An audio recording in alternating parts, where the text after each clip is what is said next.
Ang mga executive ng ABS-CBN at GMA ay formal nang pumirma ng kontrata para sa pagpapalabas ng It's Showtime sa main channel ng GMA mula Lunes hanggang Sabado, alas 12 ng tanghali hanggang alas 2:30 ng hapon, simula ika-6 ng Abril.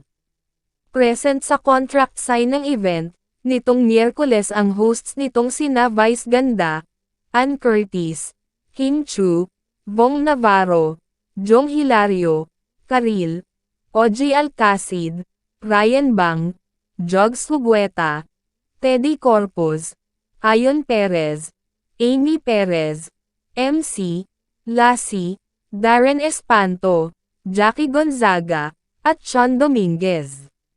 Bago ang seremonya, tumanggap ng mainit na pagtanggap ang mga host ng noontime show sa GMA Network Center. Nag-post ang ABS-CBN News sa mga social media pages nito ng video na nagpapakita sa mga host na binati ng mga empleyado ng GMA pagdating nila sa gusali. Mainit na sinalubong ang It's Showtime host sa opisina ng GMA, the caption reads.